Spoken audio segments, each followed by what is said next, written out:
ये अब ध्यान दो, मैं तुम लोग को एक कहानी सुना था, ठीक है? ध्यान से सुनेंगे मेरी कहानी, ठीक है?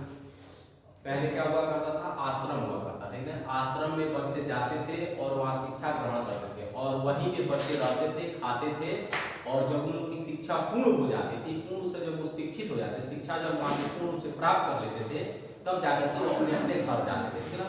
शिक्षा ग्रहण करते समय वो वहीं पे रहते थे, घर नहीं जाते थे। जब वो शिक्षा ग्रहण कर लेते थे तब जाकर के घर जाते थे, ठीक है ना?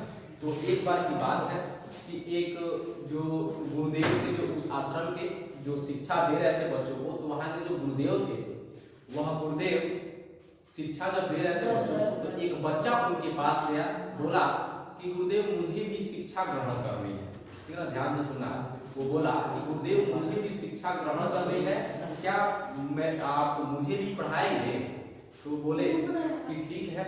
तो क्या किए कि वो गुरुदेव उस बच्चे का हाथ देखे, जब वो हाथ देखे उस बच्चे का, तो बोले कि बाबू तुम्हारे हाथ में विद्या की रेखा नहीं है, तुम विद्या ग्रहण नहीं कर पाओगे। वो बोला बच्चा कि सर मुझे तो विद्या ग्रहण करनी है। तो बोले तुम्हारे हाथ में विद्या की रेखा नहीं है, तुम विद्या नहीं ग्रहण कर पाओगे। तो वो बोला कि गुरुदेव ये विद्या की रेखा होती कैसी है, थोड़ा एक बार हमें दिखाइएगा। तो गुरुदेव उसी आश्रम में अध्ययन कर रहे एक बच्चे को बुलाए और बोले कि देखो ऐसे ही विद्या की रेखा होती है, ठीक है ना? तो वो बोला कि ठीक है, और वो डायरेक्ट किचन में गया। और जब वो किचन में गया तो वहां से, आवाज मत करो, जब वो किचन में गया तो वहां से चाकू लिया और चाकू लेकर के अपने हाथों में काट लिया और गुरुदेव के पास गया, बोला कि गुरुदेव देखिए मैंने तो विद्या की रेखा बना ली, अब क्या मैं विद्या ग्रहण कर सकता हूँ?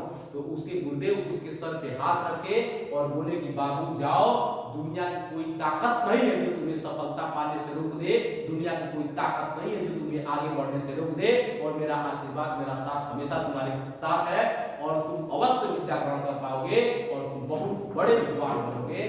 तो उसके बाद से क्या हुआ, वो काट दिया और वो लड़का पढ़ने लगा। इसलिए बाबू कहा जाता है कि अपनी मंजिल को भुलाकर जिया तो क्या जिया, कि अपनी मंजिल को भुलाकर जिया तो क्या जिया, है दम तो उसे पाकर दिखा और लिख के खून से अपनी कामयाबी कहानी, और बोल उस किस्मत को है दम तो इसे मिटा के दिखा। ठीक है, बस इतना ही, थैंक्स। और यहाँ पर physics, chemistry, math, biology, English एकदम बेहतरीन तरीके से, एकदम बेसिक से सिखाई जाती है और एकदम कम फी में, एकदम नॉर्मल फी में, ठीक है ना, एकदम अच्छे से सिखाई जाती है। और यहाँ 10 का जो है, जो इस समय बच्चे 9 में है, ठीक है, जो 10 में जाएंगे बाद में, उन लोग का 10 का बैच स्टार्टिंग हो गया है। उसमें कुछ चैप्टर पढ़ा भी दिया गया है, जैसे फिजिक्स और केमिस्ट्री और बायोलॉजी में पहला चैप्टर चल रहा है अभी, और मैथ में आप लोगों का लेसन 3 चल रहा है, यानी pair of linear equation in 2 variables चल रहा है, ठीक है ना।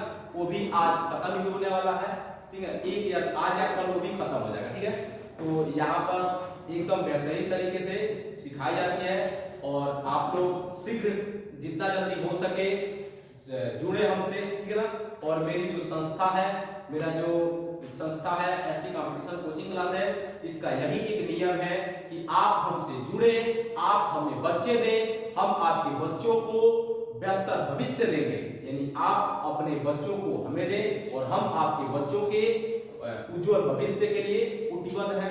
बस इतना ही, थैंक्स। मिलते हैं अगले वीडियो में अगले टॉपिक के साथ, तब तक के लिए धन्यवाद।